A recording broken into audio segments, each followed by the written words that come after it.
kita pengen tadabbur ayat supaya bisa healing perasaan kita yang sedang terluka, healing tentang beban kita. Gimana cara biar kita tuh, kalau bahasa terapis tuh, rilis beban, masalah, curhat supaya rilis gitu kan, rilis curhat. Oke, itu salah satu metode. Terus apa metode lain untuk kita rilis atau kita bisa healing dengan ayat-ayat Al-Quran? Tadabbur. Jadi ada tafakkur, ada tadabbur, ada terapi. Islam itu banyak banget hal-hal yang bagus, tapi tidak ada yang lebih indah dan lebih tepat dan lebih efektif daripada terapi dengan tadabbur Al-Quran. Bukan hanya baca, tapi tadabbur Al-Quran. Menghayati, memahami pesan-pesan Allah di dalam Al-Quran. Makanya ketika Nabi punya masalah, obatnya Al-Quran. Itulah kenapa di dalam Al-Quran Allah menyebutnya wasyifa'un lima fis sudur. Dia itu obat, penyembuh, bahkan bukan obat. Kalau obat itu dawa, kalau syifa penyembuh. Dawa belum tentu sembuh, bisa sembuh bisa enggak. Tapi kalau syifa ya udah pasti sembuh. Maka Allah menyebutkan Al-Quran itu sebagai bukan dawa, tapi disebutkan sebagai syifa'un lima fis sudur, obat hati, obat jiwa, obat mental. Walaupun banyak ulama menganggap bahwa dia juga bisa menjadi obat fisik, dan saya percaya itu. Tetapi yang lebih dahsyat lagi adalah dia memang obat mental.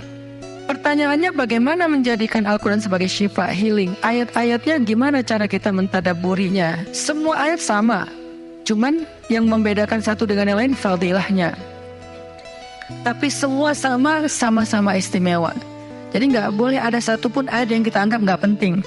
Alif Lam Mim, apa pentingnya ya? Nun, Qaf, Shad, satu huruf doang. Enggak, biasa aja. Sehingga kita ngerasa membaca ayat itu nggak terlalu istimewa. Sama, satu huruf pun itu istimewa di Al-Quran. Kan kata Nabi, satu huruf seperti 10 kebaikan. Jadi kalau kita baca Nun, udah aja, alhamdulillah udah ngaji. 10 kebaikan loh itu. Tapi kalau udah tahu 10 kebaikan, ngapain satu huruf? Udah aja wal qalami wa ma yasturun, lanjut dong. Udah tahu tuh 10 kebaikan cuma satu huruf, sayang banget ya, karena ada waktu. Dan ketika membacanya, jangan target saya harus cari waktu yang tepat nih buat baca Quran biar khatam 1 juz. Jangan cari waktu yang tepat, susah. Lama-lama sampai malam akhirnya nggak kebaca. Asal ada waktu baca aja dulu, dapat 1/2 halaman, dapat 2 baris, dapat 1 baris, pokoknya baca aja dulu. Jadi tadabbur, cara untuk bisa menjadikan Al-Quran sebagai syifa, tadabbur. Bagaimana dulu Nabi, sahabat, orang-orang solih mentadabburi Al-Quran? Yang pertama adalah mereka membaca Al-Quran secara tematik, supaya kita dapat sesuai dengan problem kita, masalah kita, hajat kita. Tematik. Lagi ada masalah apa kita? Karena ayat Al-Quran turun kepada Nabi pun secara tematik, secara kontekstual. Apa yang dialami Nabi, itulah ayatnya. Al-Quran tidak turun sekaligus kepada Nabi, turun sekaligusnya itu di Lauhul Mahfuz. Lalu sampai kepada Nabi berangsur-angsur selama 23 tahun. Kenapa berangsur-angsur, Ustaz? Dan kenapa nggak urut? Turunnya yang pertama adalah Al-Fatihah dan Al-Alaq. Kenapa sekarang Al-Fatihah lalu Al-Baqarah? Kenapa enggak Al-Fatihah, Al-Alaq, kemudian surat apa lagi yang berurutan sesuai dengan urutan turun? Kenapa kok dibalik-balik, kok diacak-acak? Karena Al-Quran turun itu secara tematik, teman-teman. Hikmahnya apa? Hikmahnya karena dia tidak turun untuk sekedar dibaca. Dia turun untuk ditadaburi supaya jadi solusi, petunjuk dalam hidup. Petunjuk apa? Petunjuk terhadap masalah yang lagi dihadapin. Dan kita nggak akan dapat petunjuk kalau nggak ngerti kan? Coba baca petunjuk penggunaan obat. Bahasanya bahasa bahasa Thailand misalnya. Banyak kap-kapnya. Susah kan kita? Gimana berapa hari sekali? Kayaknya 5 kali sehari deh. Padahal cuma 2 kali sehari. Nggak bisa dapat petunjuk karena nggak ngerti.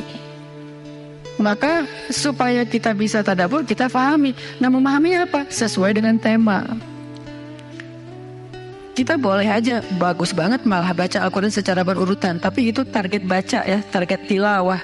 Bukan target tadabbur. Tadabbur beda sama tilawah. Tilawah tetap, dia nggak usah diganggu-gugat. Udah segitu aja. 1 hari 1 juz, setengah juz, 2 bulan sekali khatam, sebulan sekali khatam. Itu lanjut aja udah. Karena itu memang target membaca. Tapi target tadabbur beda sama target membaca. Bikin 2 target. Kalau tadabbur memang gak panjang-panjang. Dan gak berurutan, tematik. Kita mau lagi masalah apa sih? Gimana kita cari temanya Ustadz? 1, bisa nyari ke Simbah Google, ayat tentang, klik keluar.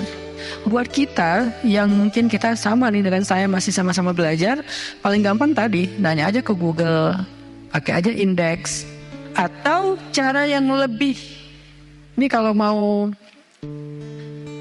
saya beberapa kali nyoba soalnya, kalau mau bukan ngetes ya, kalau mau agak sedikit lebih seru nih, agak lebih seru.